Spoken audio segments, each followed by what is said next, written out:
My name is Sienna Hart.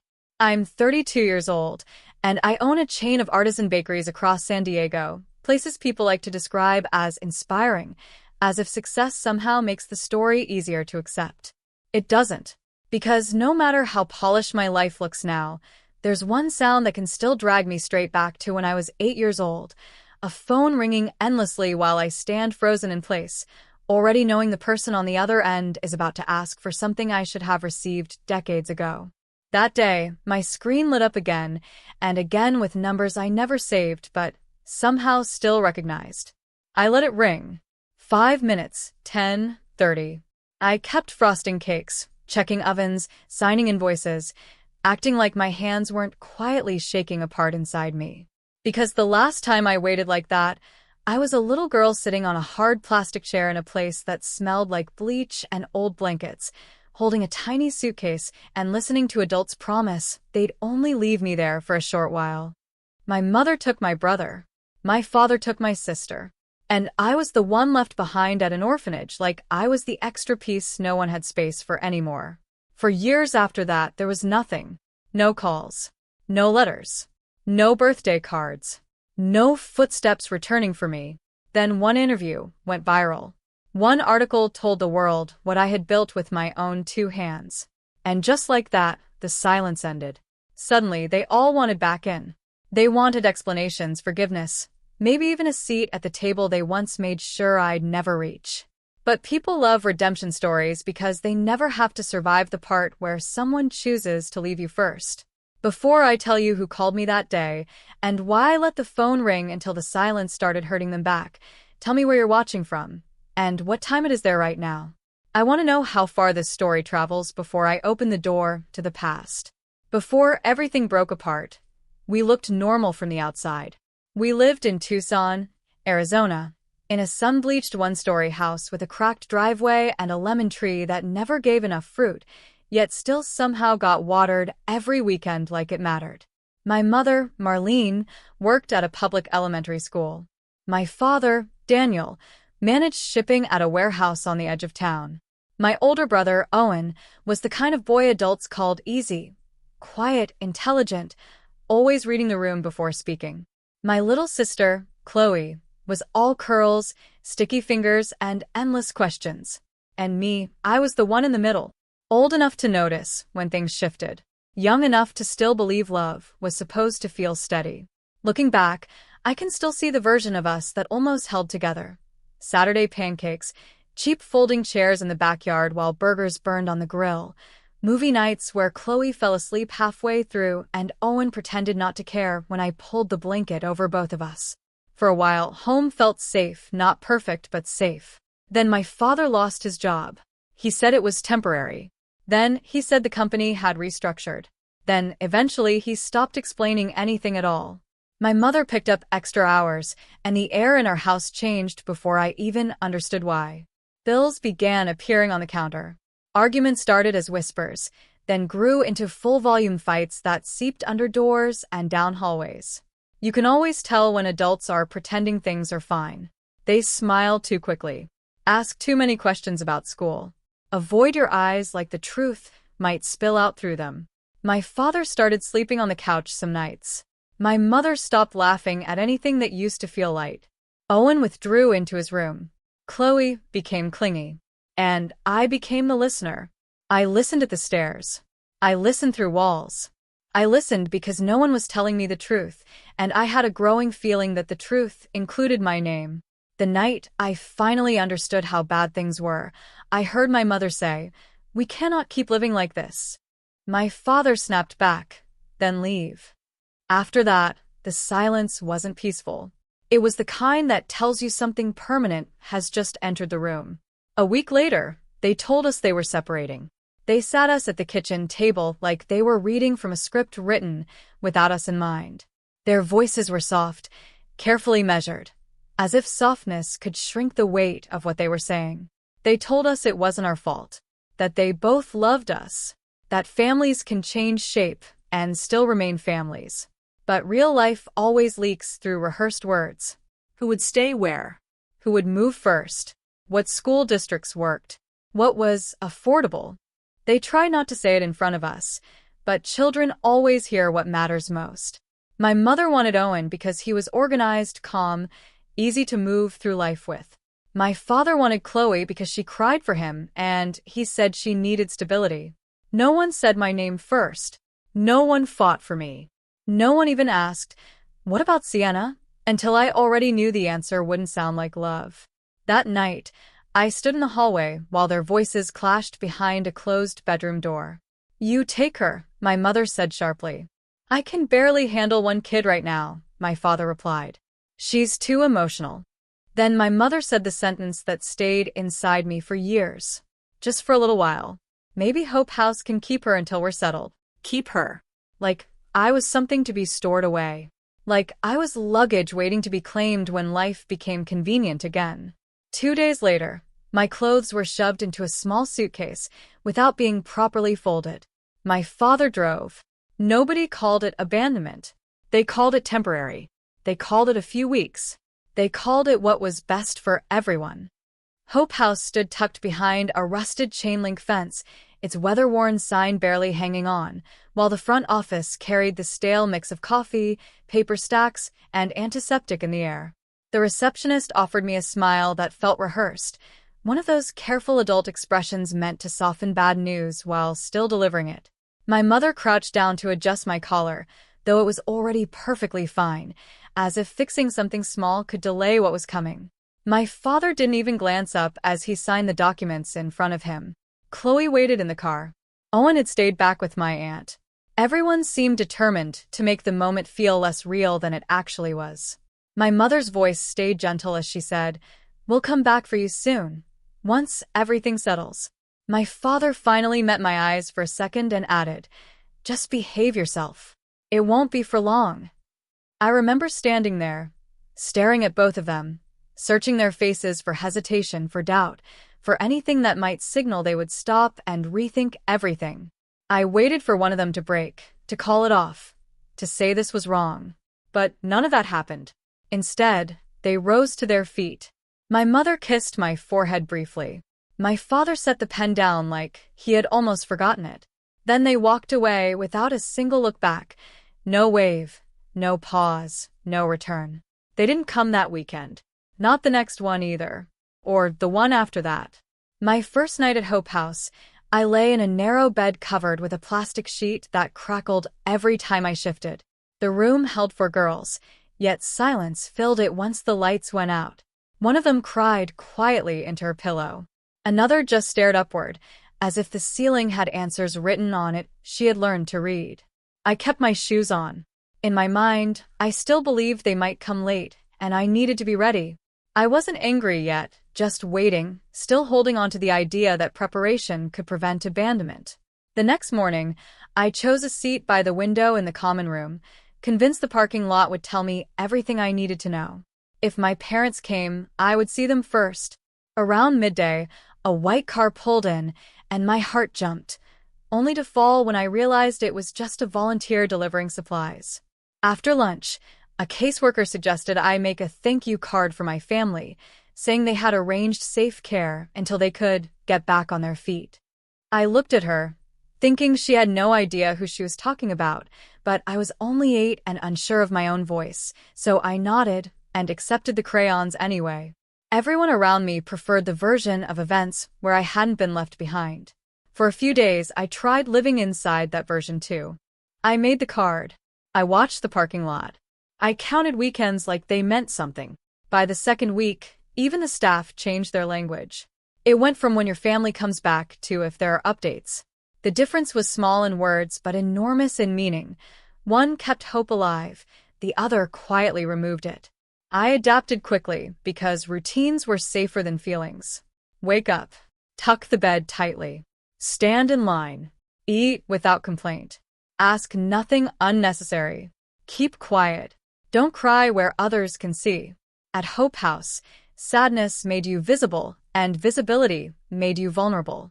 The older kids had a way of recognizing new hope in others, and they treated it like something offensive, something they had already learned to survive without.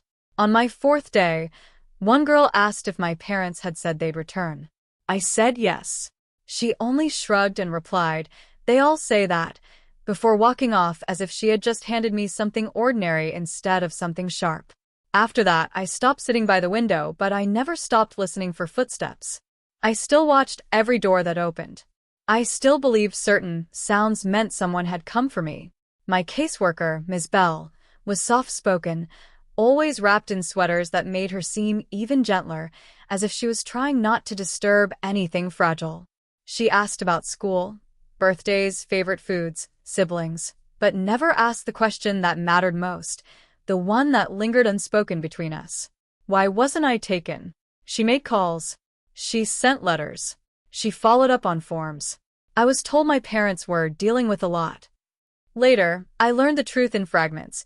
My mother had moved into a rented place across town with Owen, and my father had stayed with a friend alongside Chloe until he got back on his feet. They had both rebuilt their lives, just without me. Slowly, I understood what that meant. First, there were no phone calls. Then no visits.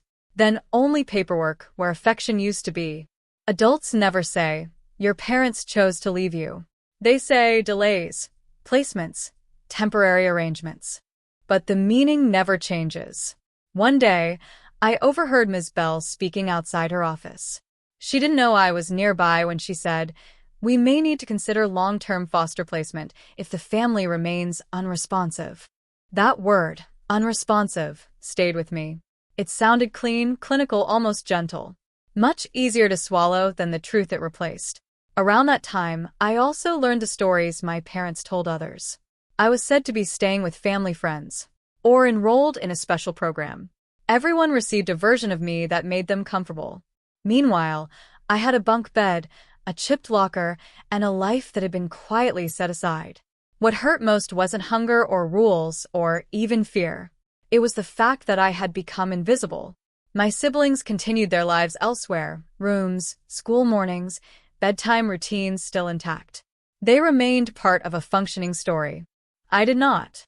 A child can endure many things. What she cannot easily survive is realizing she was the easiest part of her life to erase when decisions were made without her. At night, after lights out, I pressed my hand over my mouth to silence myself. I didn't want the others to hear me cry. I didn't want to sound like someone still waiting. But the truth was, I was still waiting. Waiting for someone to realize I had been left behind. Waiting for a mistake to be corrected. Waiting for a phone call that never came. Waiting to matter enough for someone to feel even a hint of shame. That message never arrived.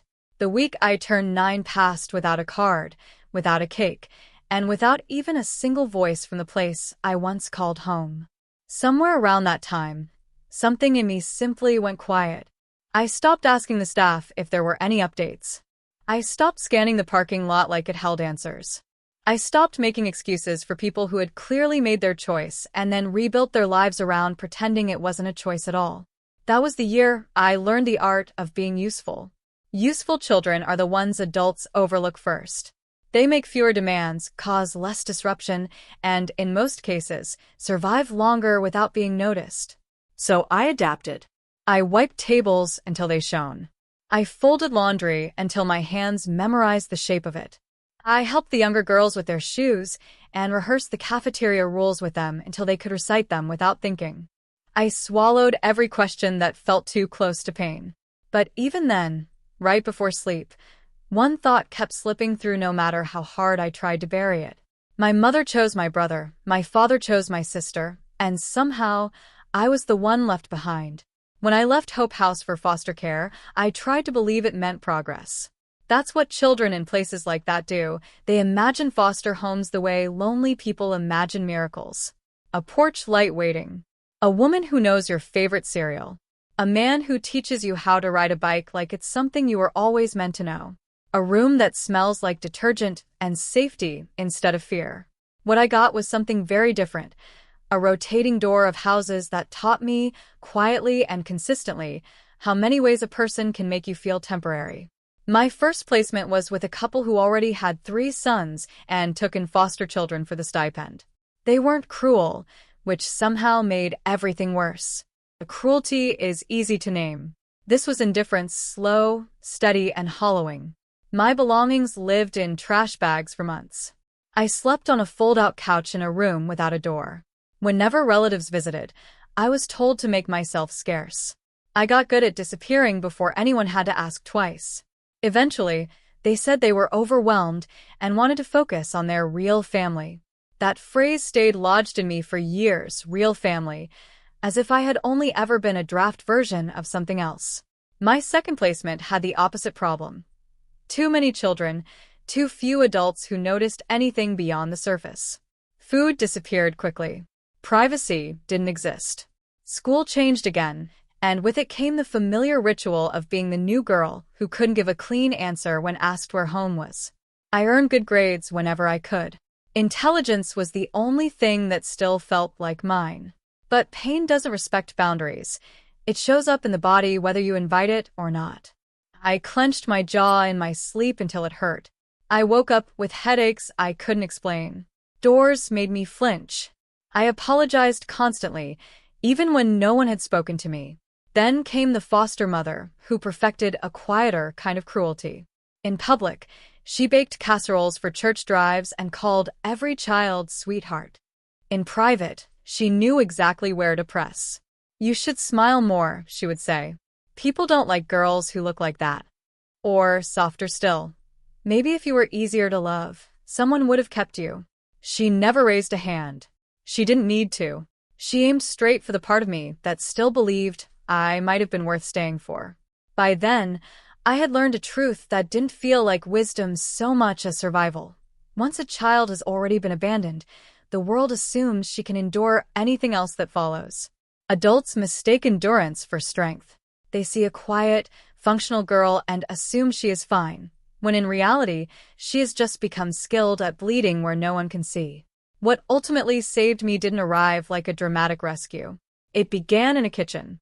One of the homes sent me to help at a church meal program on Saturdays. I was labeled responsible, which in foster care often translates to available for unpaid work. They called it character building. It was always called character building when it cost us nothing. That's where I met Ramon Ellis. Everyone called him Chef, even when there wasn't a restaurant in sight. He had silver threaded through his temples, flour dusting his shirt most days, and a calm voice that made even instructions feel like safety instead of pressure.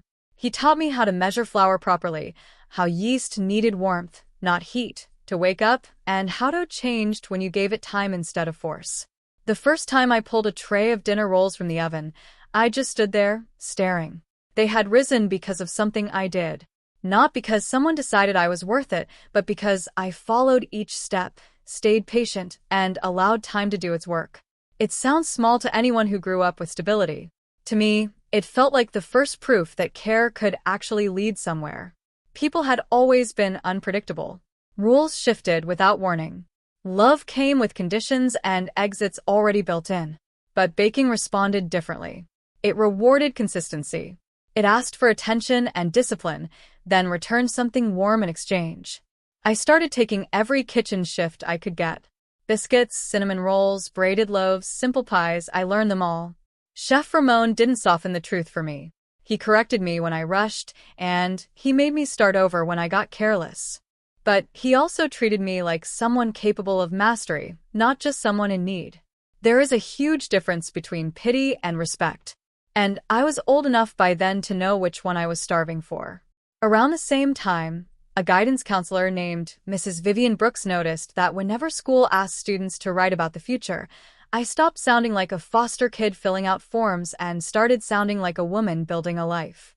She asked me once why I stayed after lunch to help cafeteria staff stack trays. I shrugged and said I liked kitchens. She said, "No, you like order. You like making things happen with your hands." That sentence hit me hard because it was the first time an adult had described me in a way that had nothing to do with damage. Mrs. Brooks helped me get into a vocational program with culinary electives. Chef Rayon helped me practice. I started waking up early to bake before school if I had access to a kitchen. And if I didn't, I wrote recipes in the margins of old notebooks and memorized measurements like prayer. Foster life did not suddenly get easy. I was still moved again after one placement ended. I still learned not to unpack too much. I still had nights where anger came up so hot I had to sit on my hands to keep from breaking something. But now there was a small stubborn light inside me. Every time I kneaded dough, every time butter melted into flour, every time a crust turned golden at the edges, I felt less like the leftover child and more like somebody becoming. By 16, I was helping cater small church events and neighborhood gatherings. By 17, I was the person Chef Ramon trusted with the bread station without supervision. He told me once, "You have a gift, Sienna, but more than that, you have discipline. Talent makes noise. Discipline builds a life." Nobody in my biological family ever gave me words like that. Nobody told me I had something worth growing. The people who had made me did not stay long enough to see who I was. But two strangers did, an old baker with flour on his sleeves and a counselor who noticed where my eyes lit up. They were the first people who taught me something I would spend the rest of my life proving true. Being left behind does not mean you are meant to stay there. It only means you will have to build your own road out. I aged out of the system at 18 with one duffel bag, a folder full of paperwork nobody really explains to foster kids until it's too late, and a scholarship to a community college culinary program that felt way too small to carry the size of my hunger. Not hunger for food, hunger for control, hunger for a future nobody could take because nobody had given it to me in the first place. I moved into a shared apartment in San Diego with two other girls who didn't care where I came from as long as I paid rent on time and kept the sink clean.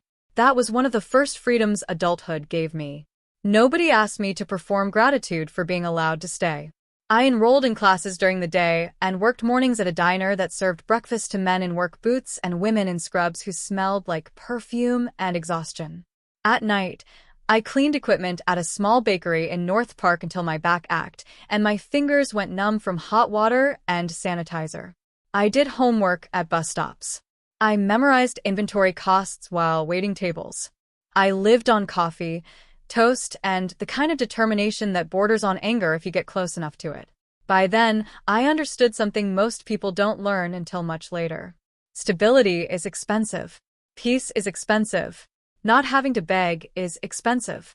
And when you come from nothing, every ordinary thing feels like a mountain with bills attached.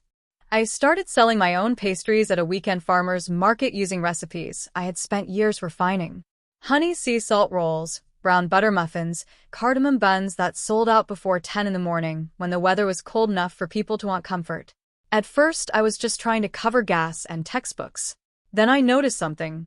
People came back. They brought friends. They asked where my shop was. I didn't have one. Not yet. But for the first time, yet sounded more powerful than never. That market is where I met Tessa Monroe. She had a booth nearby selling handmade ceramic mugs and talked faster than anyone I'd ever met. Tessa had a business brain wrapped in a messy bun and a leather jacket. She looked at my pricing board one morning and said, "You're undercharging by at least 20%. She said, smiling as if it were just another harmless personality observation. I actually laughed, because for once it wasn't wrapped in judgment or an attempt to shrink me into silence. Nobody had ever corrected me so lightly before, like my value was obvious and only needed adjusting, not defending. That was how Tessa entered my life and, without ceremony, became the first genuine friend I had as an adult. Not a therapist, not a professional guide, just someone who showed up with coffee when rent stress hit me like a wall, and who could treat a financial spreadsheet like it was entertaining gossip. She made survival feel less lonely. A few months after that, Adrian Cole walked into my world. He started coming into the bakery where I worked nights, drawn there because his architecture firm kept him working late nearby. For an entire week, he ordered the same black coffee and a plain croissant, as if choosing anything more would demand energy he didn't have left. On the 8th day, he finally asked who made the orange rosemary scones. I told him I did. He took a bite, closed his eyes, and looked like he had just stumbled into something sacred right there in front of the pastry counter. I should have found it amusing, maybe even exaggerated, but instead I laughed so hard I had to turn away to catch my breath. Adrian was gentle in a way that made me uneasy at first. When your life has trained you to expect instability, softness can feel almost unreal. But he never rushed me. He didn't try to excavate my past or force my story into daylight before I was ready to give it. He respected my ambition, listened when I spoke, and asked questions that actually deserved answers. Then he waited. That kind of patience didn't demand trust. It created space for it. Not instantly, not dramatically, not like the movies. Just slowly. The only kind of slow I had ever learned to trust. I left community college and moved into a business-focused culinary extension program, building something that looked more like a future than survival. Tessa kept insisting I needed a brand, not just recipes. Adrian helped me think differently about space, flow, and why people return to places that feel right without knowing why. Chef Ramon, who still called me kid, even when I was clearly no longer one, kept pulling me back whenever I drifted too far into aesthetics and forgot substance mattered more. And somewhere in that mix it happened. The name came to me second morning. Because some people are given one clean beginning, while others have to construct theirs from whatever pieces are left. I started small, pop-up events, then private catering for creative gatherings, and eventually a breakfast counter inside a shared food hall so tight it barely fit 2 workers and a mixer. Still, it felt like proof that I wasn't imagining any of it. Fear followed me everywhere during that time. Fear of the market collapsing, fear of missing payroll, fear that success would somehow expose me as someone who had just gotten lucky and would eventually be taken back to nothing. But fear changes shape when it sits beside purpose. It still speaks, but it stops driving. When a local blog later wrote that my cardamom buns were the best thing to happen to San Diego brunch culture in years, I cried alone in the storage room, clutching a sack of flour like it could bear witness. It wasn't really about the article. It was about the gap between that moment and the child I once was, lying on a thin mattress, convinced she was disposable. By 27, I opened my first full bakery. White tile, warm wood, open shelving, and a long communal table, because I wanted strangers to share space and maybe feel a little less alone while eating something warm. We hired 2 former foster youth in that first year. I knew exactly what it meant to step into adulthood without a safety net or anyone waiting to catch you. I wasn't interested in building something decorative with a tragic backstory attached. I wanted something that actually gave people nourishment physically, emotionally, practically. Something that transformed what almost destroyed me into something that sustained others. As the business expanded, so did my confidence. So did the part of me that no longer equated worth with who returned or who didn't. And without any dramatic decision or announcement, I stopped looking for my family. I stopped typing their names into search bars. I stopped daydreaming about random reunions in supermarket aisles and quit wondering whether they had suffered enough to deserve re-entry into my life story. I had responsibilities that demanded attention, a life I was actively protecting, and far too much ahead of me to keep looking backward. That, I eventually understood, was the quiet brilliance of success built after abandonment. It doesn't erase old wounds, but it removes them from the center of every room you enter. By the time I was 32, Second Morning had expanded from a single narrow breakfast service into 8 locations spread across San Diego County. Each space was designed around the same philosophy I had once been given in someone else's kitchen: reliability, warmth, dignity, quality bread, real coffee, and a place where no one had to prove they deserved to stay seated. As the business grew, so did the attention. Newspapers framed my life as inspirational once it became marketable. Local television hosts called me resilient. Lifestyle magazines labeled me self-made, dressing me in linen blazers and photographing me beside pastry displays, as if survival were just another branding strategy instead of years of private struggle. I learned how valuable visibility could be, so I cooperated. I gave interviews. I smiled on cue. But every time someone described me as an orphan-turned-entrepreneur, I had to resist asking whether they wanted the polished version or the one filled with panic attacks, hunger, and years of being treated like I was temporary. Still, the exposure served a purpose, so I used it. We launched a paid apprenticeship program for young adults aging out of foster care. We partnered with housing nonprofits. We began monthly financial literacy workshops at our flagship store because no one explains the real cost of adulthood to system kids until rent is already overdue. Tessa managed operations like a strategist in gold hoops. Adrian designed my third and fourth locations, and then kept designing more because, apparently, love mixed with construction projects works when both people know how to argue without making the space feel unsafe. My life wasn't perfect, but it belonged to me in a way that sometimes still surprised me. I had a home filled with plants I deliberately kept alive. I had a partner who understood when to hold me close and when to give me space. I had people who called simply because they wanted to hear about my day. I had built something solid enough that my past no longer felt like a trapdoor beneath every good moment. Then I agreed to a television interview. It was meant to be a small local feature about business growth and community impact. Toward the end, the interviewer asked something unexpected. "You often speak about giving second chances to young people. Where does that come from personally?" Maybe I was tired. Maybe I was ready. Or maybe, for the first time, I wanted my truth to exist somewhere outside of me. So I answered. Not every detail, but enough. I said I had been left in a children's home at 8. I said I grew up moving through the foster system. I said the work I do now exists because I needed that same support and no one ever fought to give it to me. The clip went online that night. Then it was reshared by a larger page. Then a newspaper picked it up, adding old photos, business statistics, and a headline about what I had built after being abandoned by both parents. That word appeared in print for the first time. Abandoned. I stared at it on my phone for a long time, not with shame, but with a strange clarity. 3 days later, the calls began. The first came while I was reviewing payroll in my office. Unknown number. I ignored it. Then another. Then another.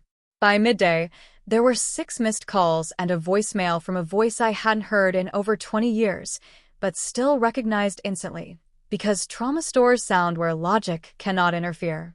It was Owen. His voice was deeper, but the cadence was unchanged. "See, it's me. I know this is a shock. Please call me back. There's a lot you don't know." I sat completely still after it ended. One of my managers eventually knocked and asked if I was all right. I said yes. It wasn't true, but it functioned. Functionality had always been my version of okay. That evening, Chloe left a voicemail. She cried before she could finish my name. Then my mother called. Her voice sounded older, frayed, weighted by something that resembled regret. Then my father. Then Owen again. Then my mother again. After that, texts began flooding in. "We need to talk. Please listen. You were never told everything. We've been searching for you. Your father is ill. Your mother is falling apart. Chloe wants to see you. Owen says he never stopped thinking about you." I let each call ring out. 5 minutes. 10. 30. Just like years ago when I stood frozen in that office, hands trembling over invoices. And I understood with painful clarity what was happening. They hadn't been searching for the child they left behind. They were reacting to the woman I had become. The businesses, the press, the visibility, the version of me that now looked useful. People often ask if success is the best revenge. It depends on what kind of success you're talking about. If success means becoming visible enough that the people who once discarded you suddenly want access again, then yes, it carries a sharp, uncomfortable edge. Because their silence had lasted only until my life became something they could benefit from. And by then, I knew something simple but unsettling. Timing often disguises itself as emotion. I didn't call back. Instead, I replayed the voicemails twice, then forwarded the numbers to Tessa. She didn't cross legal lines she never needed to. She just knew how to read what people leave behind. Public records, social media trails, archived articles, and the quiet digital fingerprints of lives that are no longer holding together neatly. By the end of the week, the picture had formed, and it wasn't flattering. My mother, Marlene, had remarried after the divorce and then divorced again 18 months ago. Her second husband left after prolonged financial instability she had kept hidden from most people. My father, Daniel, was dealing with severe health problems and living alone in a small rental outside Phoenix after exhausting what little savings he had. Owen had worked in regional sales until an expense fraud investigation cost him his position. Chloe. According to Tessa, they had been in an unstable, on-and-off relationship with both of our parents for years, and at some point they had learned enough of the truth about me to step back sharply. In other words, Life had done what their conscience never managed to accomplish. It had finally cornered them. Suddenly, my story was no longer just a piece of family shame they could quietly bury. It had become a door they suddenly wanted reopened, because perhaps the daughter they had discarded had grown into someone they could now benefit from.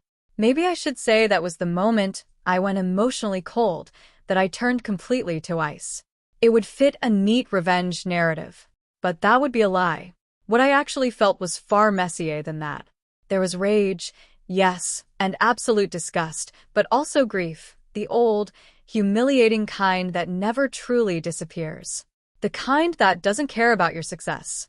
Because even when you fully understand who people are, there's still a part of you that notices how long it took them to want you again, and that part quietly bleeds. In the end, I agreed to meet them under one condition. Not at anyone's home, not in Arizona, and not around some sentimental family dinner where memories are mistaken for repair. I told them to come to San Diego and to meet me after closing hours at my flagship bakery. It was neutral ground, but not really. It was my ground. My ovens. My staff gone home. My table. My rules. They arrived together on a Tuesday evening shortly after 7. I saw them through the front glass before I even unlocked the door. For a strange, suspended moment, they looked like an ordinary family scene, standing under the soft light outside a bakery, shifting their weight, waiting to be allowed inside. Then reality hit me again. Families don't usually come back unless they want something, and that fragile image shattered. My father looked smaller than I remembered, not just thinner, but somehow dimmed, as if life had worn him down. My mother's hands were the same, still restless, still twisting the strap of her purse. Owen stood with careful politeness, like someone who understood he needed mercy, but had no right to ask for it. Chloe looked at me like someone staring at a grave they had finally located after years of not knowing where to stand. I let them in. No one hugged me. That was fine. They sat at the long communal table where strangers usually shared pastries on quiet Sunday mornings, and for a while, no one knew how to begin. Then my mother finally spoke, whispering that I looked beautiful. The sentence landed so uselessly in that space that I almost laughed. Instead, I cut through it. You didn't come here to talk about my face. Start talking. Owen tried first. He spoke about hardship, about things I supposedly could never understand as a child, about regrets shared by everyone. My father said he had been overwhelmed, broke, ashamed, and drinking too much. My mother said she had been drowning and believed I would be safer in temporary care than in the chaos they were living in. Chloe cried as she admitted she only learned the full truth years later. How she was told I was with family, then told the system blocked contact, then given so many conflicting versions that reality eventually blurred. I let them talk. I let them explain. I let them reshape the past until its sharpest edges were almost softened away. Then I stood up, walked behind the counter, and returned with 4 slim folders I had prepared the night before. Each one contained records, dates, placement files, school transfers, caseworker notes, aged-out documentation, and even an intake form listing no emergency contact. I placed one in front of each of them. My hands were steady, my voice even steadier, which surprised even me. You keep using words like hard, overwhelmed, and complicated, I said. So, let me make it simple. You didn't lose me. You left me. No one moved. I kept going. I told them about Hope House and the window I used to sit beside. About the foster home, where my clothes stayed in garbage bags. About the woman who smiled in public and poisoned everything in private. About nights spent rationing food because I didn't know if there would be any left in the morning. About schools where I learned never to mention parents because pity made people uncomfortable and cruelty made them curious. About headaches, insomnia, and years of apologizing for existing because I had learned that needing anything at all was dangerous. My mother broke down halfway through. My father stared at the documents like they might disappear if he blinked. Owen covered his mouth. Chloe wept openly. I didn't stop. I had waited too long for interruptions to come in the form of tears that should have fallen decades earlier. Then I spoke about Chef Ramon, about Mrs. Brooks, about Tessa and Adrian, and about the life I had built from nothing. I wanted them to understand something fundamental. They were not sitting across from a broken child who survived by luck. They were sitting across from a woman who had been rebuilt by people who owed her nothing, who had no obligation to stay, no blood forcing their loyalty. That was the final verdict. Strangers had done what family refused to do. When I finished speaking, a heavy silence settled across the room, almost tangible in its weight. Then my father broke it with a line he likely believed would affect me the most. "I know I don't deserve this," he said, "but I'm sick, Sienna. I don't have much time, and I wanted to make things right before it's too late." My mother reached out toward my hand, then hesitated and pulled back when I didn't respond. Owen then admitted that he had been hoping I might help the family get through this difficult period, that perhaps, given everything I had built, I could contribute toward our father's medical care, maybe help him reach a better place, and even assist Owen in getting back on his feet after what he referred to as one terrible mistake. That was the moment the atmosphere in the room shifted. Not because I was surprised, I wasn't. Somewhere deep down, I had already anticipated it. But hearing it spoken aloud stripped away every remaining layer of pretense. There it was, the need hidden beneath nostalgia and urgency buried under apology. They hadn't found me because love had finally overtaken shame. They had found me because my success looked like shelter. I leaned back slowly in my chair and looked at each of them one by one before I spoke the most honest words I had ever directed at my family. I said I did not build this life so that the people who abandoned me could return and treat it like a landing pad. My mother flinched as though I had struck her, and maybe, in a way, I had. Chloe then quickly insisted she wasn't asking for money, only for a chance. I believed part of that, perhaps even most of it. She had been younger than Owen and more deeply misled than I had been willing to acknowledge. So I offered the only softness I had left in me.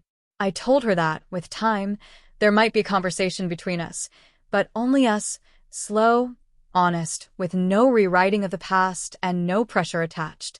She nodded through tears, because even she understood that slow was already more than they deserved. Then I turned my attention back to the rest of them. I told my mother that thinking about me every day, while taking no action, was not motherhood. I told my father that a deathbed apology is still an apology that comes too late. I told Owen that while being a child once might explain his silence, years of adulthood no longer did.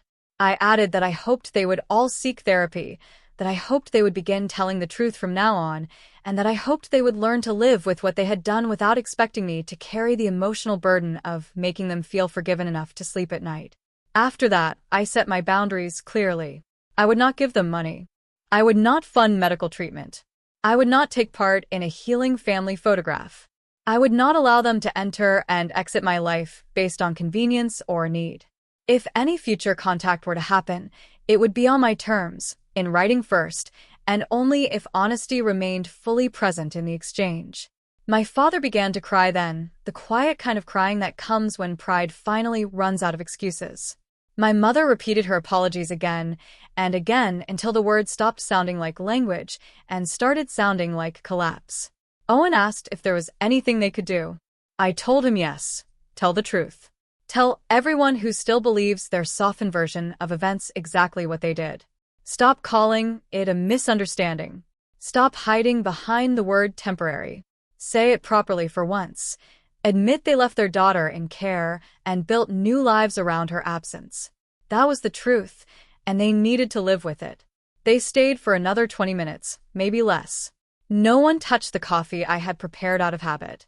When they finally left, I locked the door behind them and stood alone in the quiet bakery, the lights dim and the smell of tomorrow's dough cold fermenting in the walk-in. Adrian arrived 10 minutes later because Tessa had texted him when the meeting began. He didn't ask if it had gone well, he was too smart for that.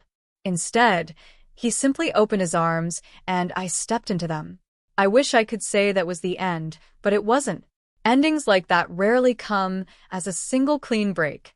There were follow-up emails, a letter from my mother, one from Owen, and a shorter one from my father after a hospital stay. Chloe and I exchanged a few careful messages over the following months. Nothing dramatic, nothing rushed, just truth finally being used for something other than delay. But the revenge, if you want to call it that, had already taken place. Not because they suffered, though they did. Not because I made them hurt, though I refused to soften the reality of what they had done. The real consequence was this. They saw exactly what I became without them. They saw the life, the work, the respect, the peace, the chosen family, and the purpose, and understood that none of it belonged to them. They did not get to return at the end and call themselves part of the miracle. They were the fire, not the rebuilding. These days, a portion of every quarterly profit from Second Morning goes into a foundation that provides housing support, job training, and emergency grants for young adults aging out of foster care. I created it because no child should have to become extraordinary just to survive what adults failed to do. That is the lesson I carry now. Children remember who stayed. They remember who made excuses. They remember which adults protected them and which ones protected their own comfort instead. And when those children grow up, they deserve more than empty apologies. They deserve safety. They deserve dignity. They deserve the right to set boundaries without being labeled cruel. I have forgiven certain things, mostly, so I don't have to keep swallowing poison every time I recall their names. But forgiveness is not access. Understanding is not reunion. Compassion is not a key to my front door. The little girl they left behind still exists somewhere inside me, but I don't silence her anymore. I don't tell her to heal faster for other people's comfort. I listen to her. I protect her. I build a life large enough that she will never again have to sit by a window waiting for footsteps that don't come. And if there is one truth I hope anyone hearing this carries forward, it is this. Family is not proven by blood. Family is proven by who stays when staying is everything.